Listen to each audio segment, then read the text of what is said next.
So this video sees us at the Scamander Sanctuary Holiday Park, and we've just pulled in, getting ourselves set up. For those viewers who may be new to owning a van, this may be a good video for you because we're going to go through the full setup here, including how we hook up some of the amenities. I'm just unbolting the two sides of the A-van and then I'm going to be putting the sides up. But you'll soon notice that I've made a critical error in judgment here because I had forgotten to take out the annex. So it all has to come down again so I can put the annex on and actually have it set up. Luckily it isn't that much of an effort to drop the sides and the top to put the annex on. I was actually getting heckled by the next door neighbours who once owned an A-van who were telling me, oh, I thought you had a new way of putting it up. But no, I said, no, it's just me, just forgot. So the annex actually slides into a little rail that's on both sides of the A frame itself, and then it gets tied off at the front with some poles. You can manage to do this singly without a person, but having that second person there is a real help because they can hold it up and it makes it just glide through the rail a lot easier. This is just Jeff putting in his 2 bobs worth here. There's an eyelet at the very tip of the annex that fits over a clip that's at the top of the A-van, and that helps secure it down. Once that's all done, then it's just a matter of grabbing the tent poles out of the back storage. So the bumper is actually storage for the poles for the annex. We've done this a couple of times now, so we've kind of got our own little setup. We know kind of who's doing what and when. So usually I get the annex on, lay out the poles, and Jeff comes around and puts the pegs in so we can have our annex set up for the night. It's a funny shaped annex, but you'd be surprised at how much room's actually underneath it once it's all set up. It looks small, and so actually the whole van looks small, but it's not until you actually get in and start moving around it you realise that there's actually a little bit more room than what you would have thought.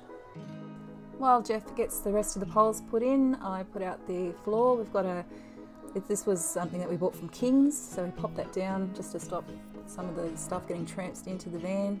Got a little bit of artificial turf that we use and a bit of a mat as well.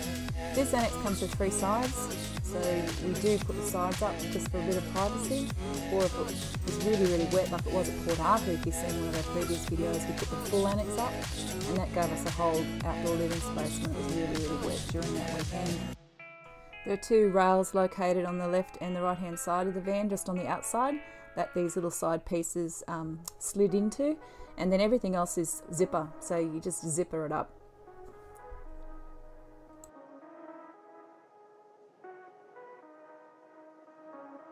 I find it really easy when putting these side annex pieces on to start from the bottom and then go up to do the zipping.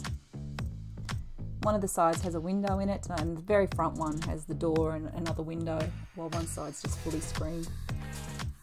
The stripes do make it look a little bit like a circus tent, but the material that it's made of is really thick, and it gets really windy here in Tasmania. Having lived here for the last 14 years, we know what to expect, and I'm really surprised at exactly how much this annex is able to take. We were watching some of the other caravans in the park that had the fold-out annexes from the side of the caravans, and they were copping a bit of a beating even here on this trip.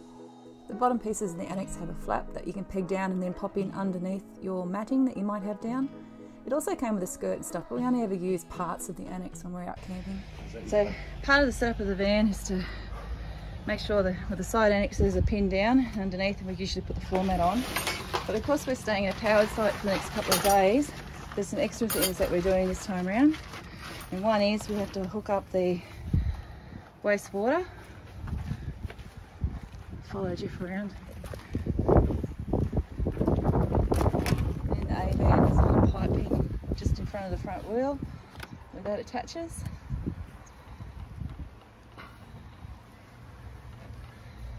And then that pipe gets laid out and goes into a wastewater collection, which could be some sort of drain that's set up at the caravan park.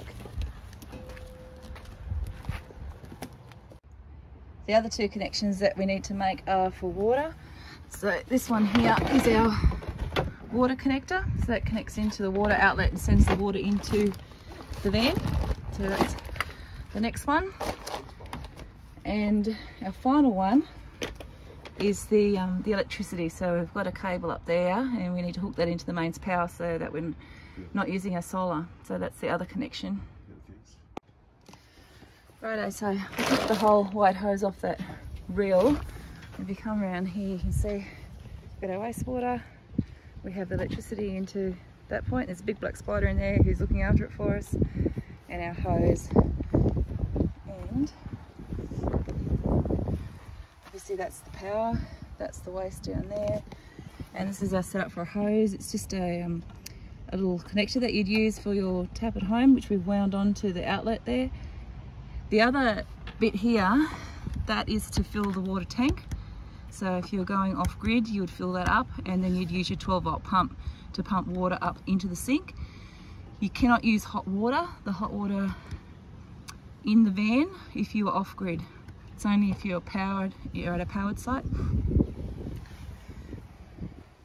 And to prime up your hot water, so when you've connected up your water, you flick it to cold, that gets it going through the line, and then the hot water service is just here. And what you do is you flick your tap across to hot, and then that will put it through the hot water service and fill it up. And once that's done, then you can flick it on, and that'll get it going. We are settled into camp. We're on our way down to the beach shortly. Just waiting for Jeff to get himself organised. Takes him a while. Doesn't it, Jeff? Takes you a while to get ready. Oh, mate, yeah. Can I ask what you are doing? I'm trying to find my phone. Your phone would be in the van. I'm trying to find my beer. I know where mine is. I'm trying to find my water. Trying to find... You got your towel? Nope. The caravan park itself has a mixture of sites. You can see up the road there are private en-suites set up for use. There's also a big kitchen up there and some public toilets, or toilets for everyone in the park. There's not a lot of people here. I think they've spread people out obviously because of COVID as well. So it's really quite quiet in the moment. And there were a few people that came in the afternoon, but really for a long weekend, this place didn't have a whole lot of people in it. There's a mixture of tent camping, glamping, powered sites, non-powered sites. As you can see, it's a long weekend and there's still a lot of places left here at the caravan site. This is the Scamander Sanctuary Holiday Park. It's a long weekend here in Tasmania and a lot of the places are booked out. But I don't know if that's because this is not a free campsite. You actually have to pay, and it's $45 a night for us to stay here, which is a little bit on the hexy side. But we have friends who are currently looking at trying to find a spot to stay, and they went down looking around the peninsula and things are just booked out. You just can't fit in anywhere. So yes, we've paid, and in the coming weekends that we do go camping, we won't, but this was going to secure ourselves a spot, at least for this long weekend. We're still going. For God's sake, you're in a hurry. Look at my hair. I'm not in a hurry. How embarrassing this, I got wings. Well, you can go and get a hairdresser appointment, it's not my problem. I'm wearing wings. So this is the section that we're staying in, the caravan and camping section. As you can see, there's vacancy for powered sites, but no vacancy for tent. It's got beach access, playground, free Wi-Fi, laundry, barbecue and dump site. And that is the boom gate just up there. And just where you see the top of that building is where we've just come from. And then across the road is the Scamander Sanctuary Glamping. And we know this well because we've stayed here before. We stayed in a glamping tent in one of our previous videos. It's fantastic. So here we've got the Safari Tent Village, bell tents and family glamping. We also have private fire pits over here in the playground and so on. No vacancy though, no vacancy. So beach access has to be through here? You can either get down through there, I think, or go the path through there. We might go, because that says it's got beach access. Do you want to try the path? Let's try this way, because we've been the other way. We're going to go this way and see. Jeff reckons we can get down through here. Yeah, ask the dude. Just going to ask the dude. You've got a mask on. So beach access through the glampers. And we're looking for a gate that has got 2 surfboards on it. There we go. If you've never stayed in a glamping tent or a gold tent, you must. It's just like staying in a hotel room. They are so kitted out with everything that you need. It's a bit of fun to do something a bit different.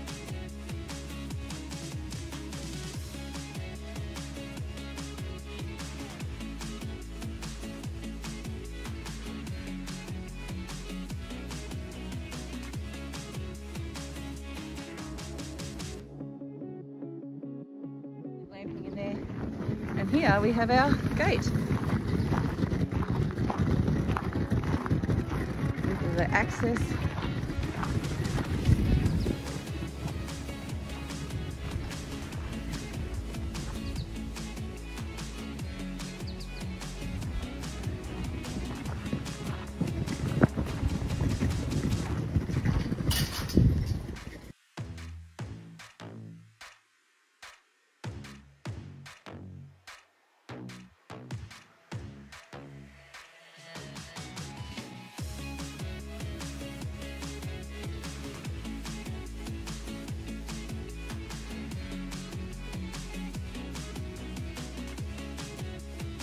So the really good thing about parts of the East Coast is that you can come to locations like this and not see anybody for ages. It took us about 10 minutes to walk down and then find a spot where we wanted to set up. Jeff was talking about going in and having a little bit of a dip, but it was interesting what we managed to find on the beach. And what we managed to find were these things. There's one here. A bit further down.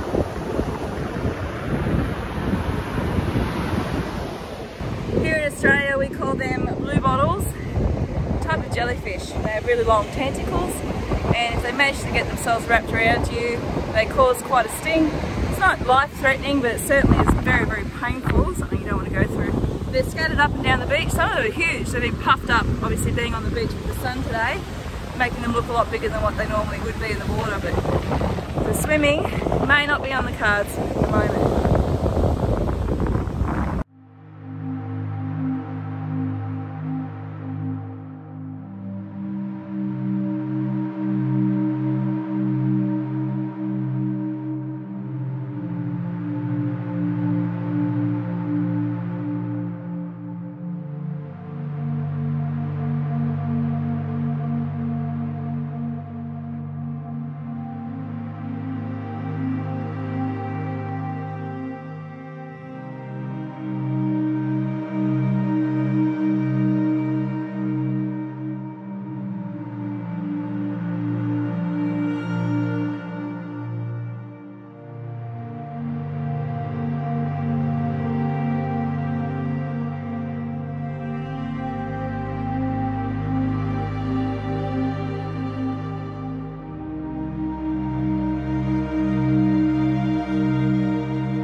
time did we get down there, Jeff? I'd say 7:37. I think we got down here about, we started walking down here just after 12, and it's now, I can't see my watch, what have you got? 20 to 4. 20 to 4. And needless to say, we've been definitely quenching our thirst, and we've definitely made a mess. Manuel over here. Yeah, we did the face. Just fill it up by the ocean. Lots of music, lots of dancing. Get away with it because you're not disturbing anybody. And yeah, we're on our way back up to the park now. Yeah, run out of drink. Only because we've run out of drink. We'll see you back at the park. Bye. We're just checking out the toilet showers. won't go in because I don't want to have to. Yeah, you've got shower, toilet, all really clean. Come back and have a shower a bit later. And we have a laundry, maximum capacity one. We're gonna need some coins for that though if you want to use that one. So there are quite a few shower toilets down here.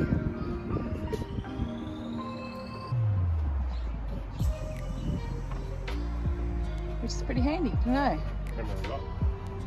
Okay. So the rest of the night went like this.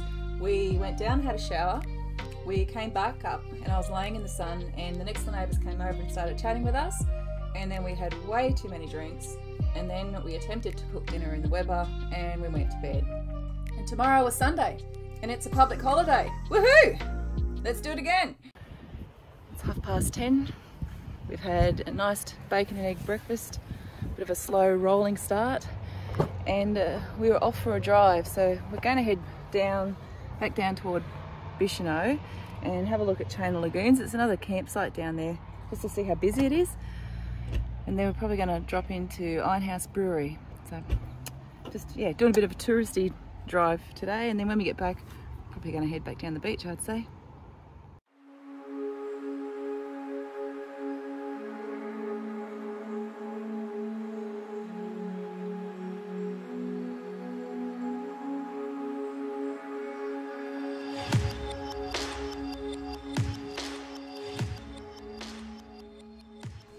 As you're making your drive, keep your eye out for the Iron House Brewery sign and some big stone walls. These will indicate the entrance.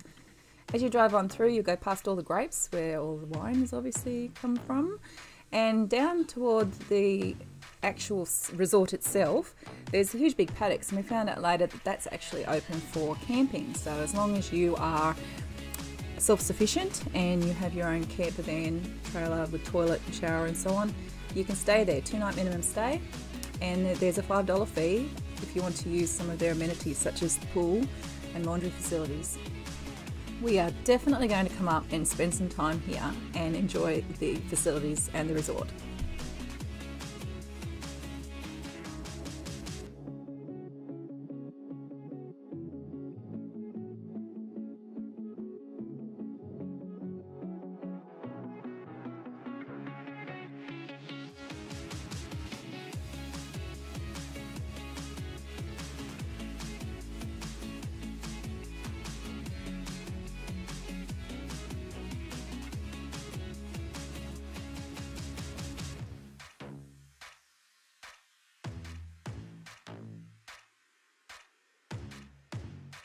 It's mandatory down here in Tasmania that if you do walk into a brewery, you try one of the paddles.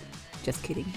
But that's what we're doing here today, just going to try the beer paddle. He's not a big fan of the Iron House Brewery beers, but he's going to give the paddle a crack, and I'm going to have a look at the gin paddle.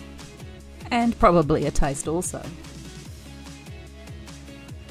Surprisingly enough, the one that I actually really liked on the beer paddle was the milk stout. This is the very first stout that I've actually tasted that I thought this could be alright.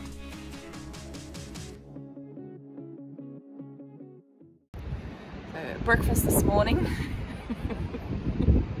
is a tasting at the Iron House Brewery, which is on the east coast of Tasmania, in between Bicheno and Scamander on the east coast. And we found out, it's very windy, we found out that you can be doing some camping and all sorts of stuff here. We'll talk about that in a little while. A little while? Well, it's windy, I don't know if the sound's going to pick up properly. Yeah, a bit windy in my pants. Okay. Help me, help me. It's cool too. Yeah, that's good. There you go, it's supposed to be 25 degrees today, and it's in February. Yes, Mark, if you're watching, it is the 13th of February. I've got goosebumps all over me. It's supposed to be 24, but that 25, that breeze is freezing, so my jacket's in the car. Definitely could have stayed inside and been a bit warmer while we've been here, but come on, drink this. Go.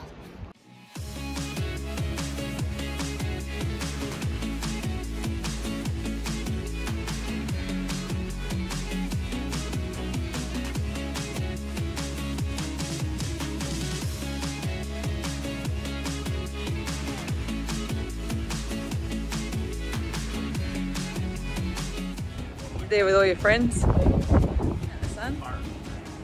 How'd your paddles go? Look, to be honest with you, the girl who served us was really lovely and gave us a lot of information. She was nice, but I don't rate their drinks. I never have. Please don't get cool with me. I don't know, I just...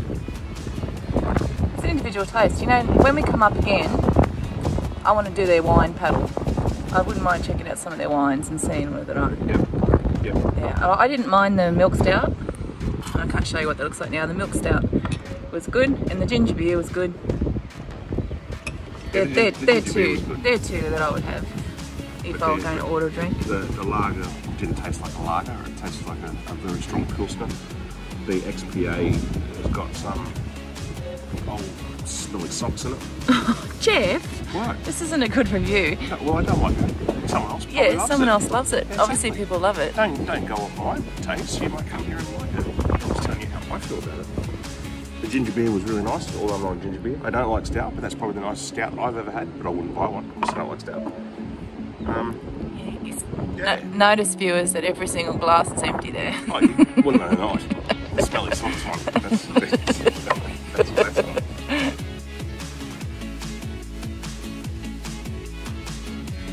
So that was the end of our Iron House Brewery visit, and then we were off to check out a few campsites around the area to see what we might feature on the show coming up. And we stumbled across two of these today, surprisingly. You go, little fella. That's the second one we've seen today.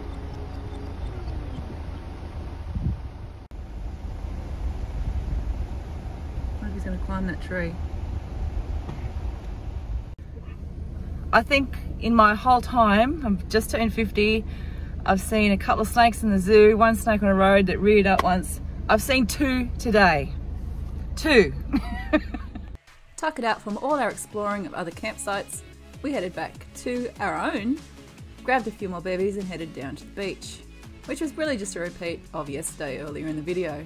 Alright, just so, just really amused by this, Jeff, talk to the tourists about what you should take to the beach and what's left when you come back. You should take all fulls and then all empties. There's a few in there. And I've still got one going for the trip home. I look over there. Oh. Pick up your shit. No, like together. Oh, sorry. Together walking. Yeah. No, reverse. Oh, you want me to do this? You want me to go backwards? No. Turn that thing around so I was... What do you want? Oh, together. Yeah. Like this, Jeff. Hi. Oh, look, I look shit. I look shit. I apologise for my way I look at the moment because I won't cut my hair. But my name's Jeff. Didn't even ask me. My name's Jeff. And I'm... I think everyone knows that you're Jeff. Who are we from? Where are we from? Tasmania. You know, candid something. We don't need to keep saying Canada Tourist. They need to look down and they can see that we're from Canada Tourist. Why? Not like that, you twit. Oh. Alright, let's... I just wanted to say, it's now the 13th of February. Tomorrow's the 14th of February, and some of you people might think that's a great day because it's Valentine's Day, but you know, it doesn't bother me. But anyway. Jeff doesn't like Valentine's Day. I don't like it. I just you know, many years ago, I got dumped on Valentine's Day. Did you really? I did, yeah. I wouldn't care two hoots about that. Terribly dumped. It was devastated. It's Valentine's Day. I was devastated, but not really. But it was devastating. I just wanted to just let people... I just want to let people know that A, my hair's pretty shit because Allison hasn't cut it, and B, look at those wings. Have a look. I'm wearing a jacket in February. I know. In Tasmania. I've just Mark.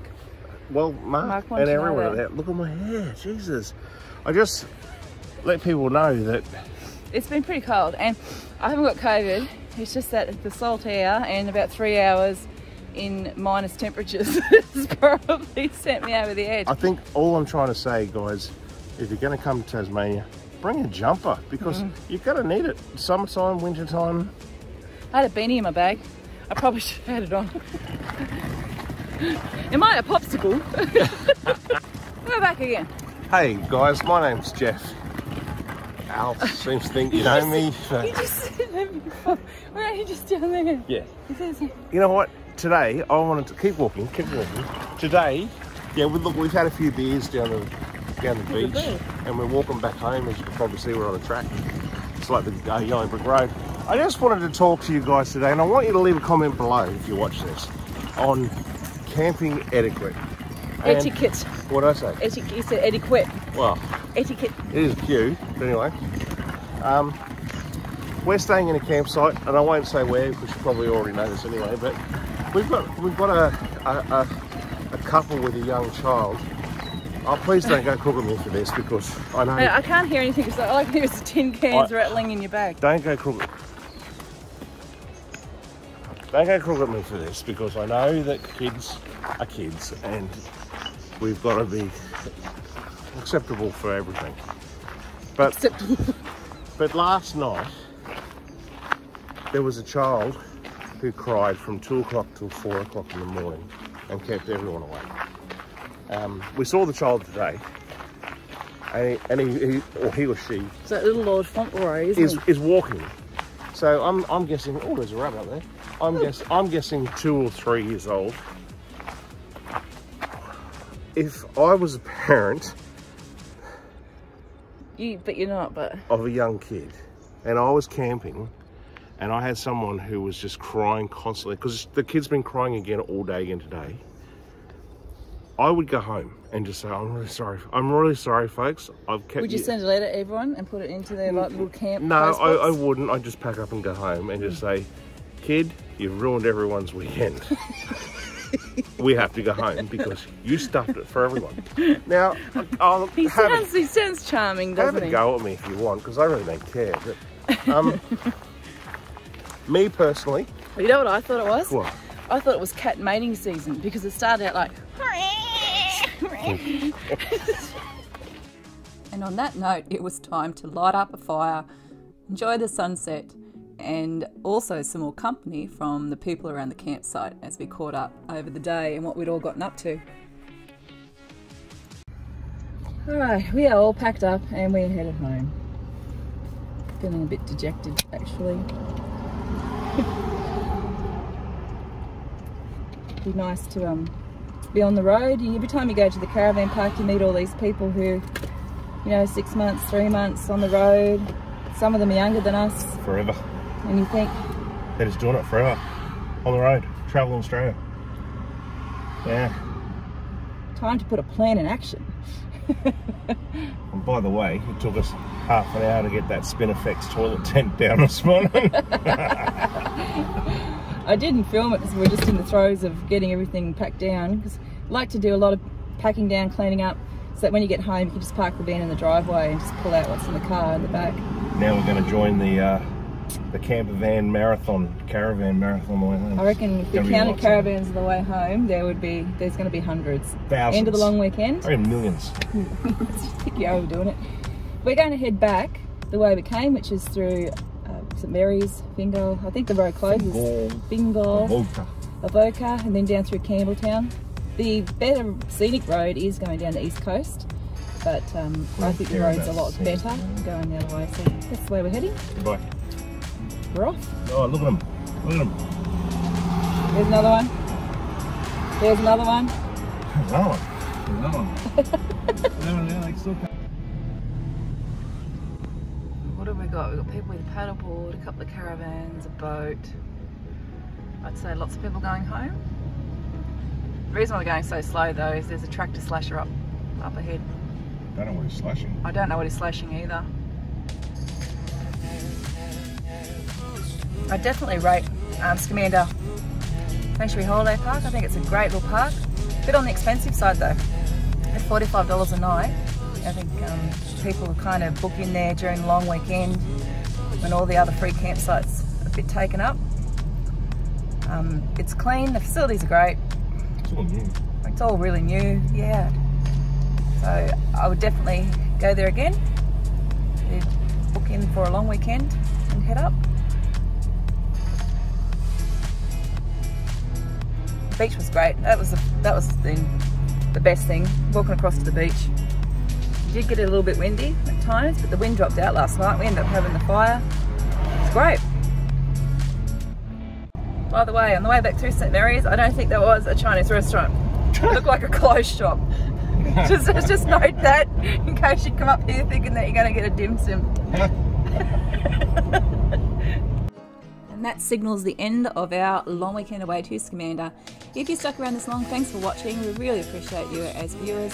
Don't forget to give us a like, subscribe if you'd like to get notifications of future videos. There's no obligation. And yeah, we'll see you in the next one. Bye.